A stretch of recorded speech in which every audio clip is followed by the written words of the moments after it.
En 2025, si tu veux réussir, choisis bien ton entourage. Reste avec moi jusqu'au bout pour comprendre pourquoi est-ce que je le dis.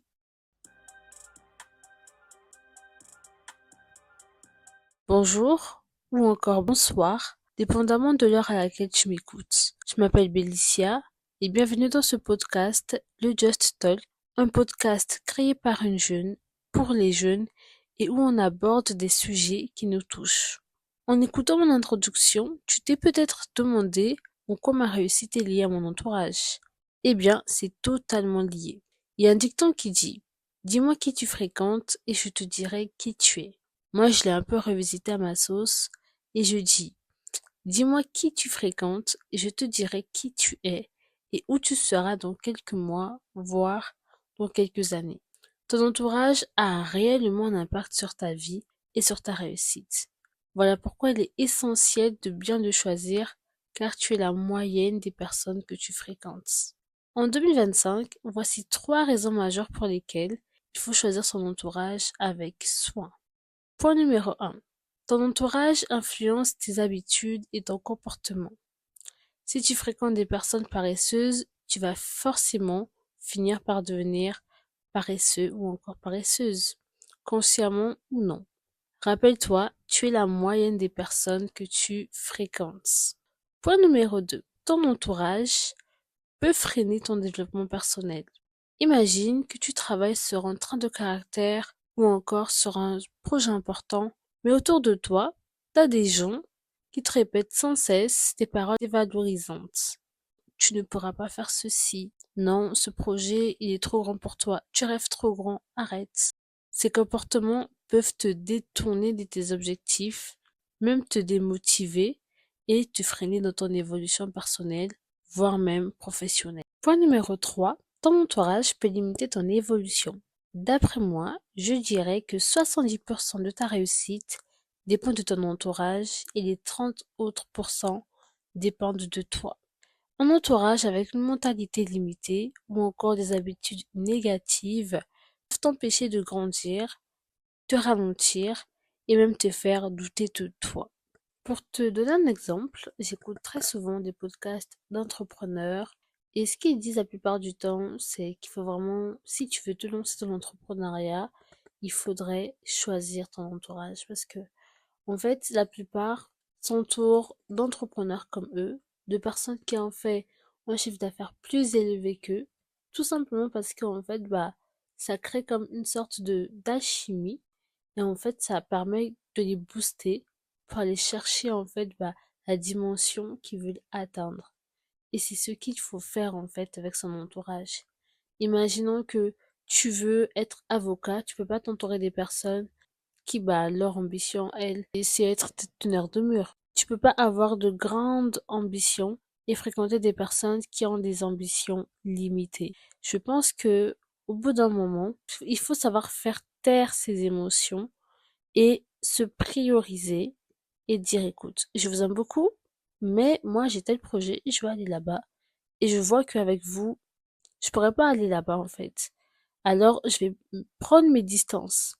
Prendre ses distances avec des personnes, ça ne veut pas forcément dire que ces personnes sont mauvaises. Se séparer de certaines personnes, ça ne veut pas dire que ces personnes sont forcément mauvaises. Il y a de très bonnes personnes, mais qui sont juste pas faites pour toi. Et ça, c'est une réalité. Alors, prends courage, ça ne va pas être facile. Peut-être que tes amis ils vont commencer à parler, ils vont commencer à se dire: mais oui, mais un tel, depuis un moment elle est bizarre, depuis que elle a atteint ce niveau-là, elle est plus pareille, elle est plus ceci, elle est plus cela. Moi j'aimerais juste te dire: laisse couler, laisse les gens parler.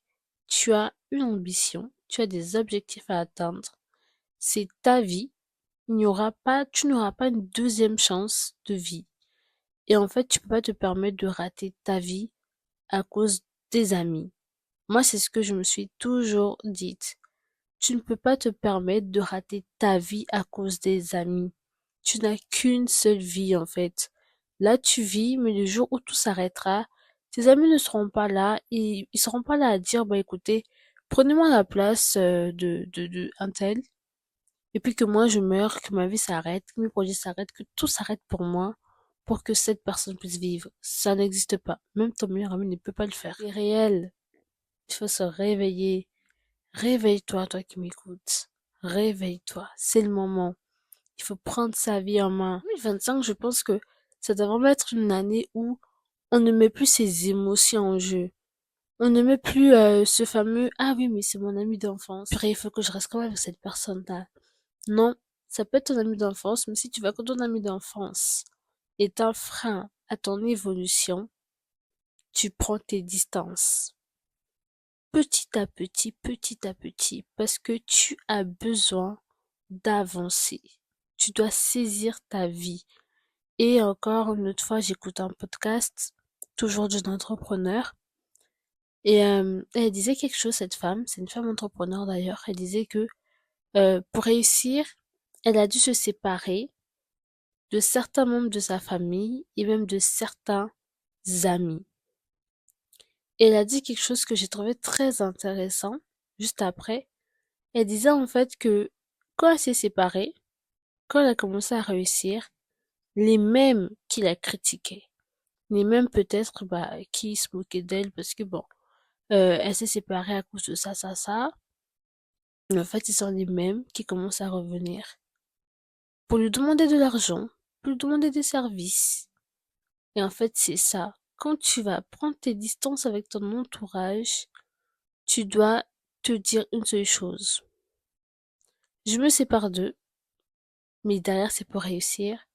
De telle sorte que, même s'ils parlent derrière mon dos, de telle sorte que, même si ils me critiquent, ils font beaucoup de choses. 5 ans, peut-être, je sais pas, 2 ans, une année, qu'ils reviennent me voir.